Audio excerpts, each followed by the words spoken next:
আমি কিস্তি তুললাম 8টা 10টা ঋণগুলো সব খিলাপি বউ মরিলে সিন্নি দিমু রে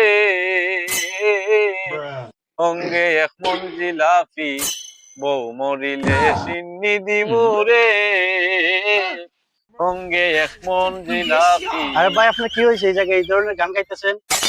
কি হইছে ভাই, কোন ধরনের গান গাইতেছি? এই যে আপনি বউ নিয়ে গান গাইতেছেন ভাই, বলতেছেন যে বউ মরলে সিন্নি দিমু, এটার মানে কি? আরে ভাই, এটার মানে আপনি বুঝতেন না ভাই, এটা আমার লজ্জার কথা, জানগা আপনি এটা কি বুঝতেন ভাই না। লজ্জার কথা, মানুষের বউরে এত ভালোবাসা আর আপনি বলতেছেন মইরা যাক গাইলেন। ভাই জ্বালাই কইতাছি রে ভাই, পুরা মরে যেতে আমি জ্বালাই কইতাছি। জ্বালা- আমার আমার 3টা 4টা কিস্তি ভাই, বুঝছো?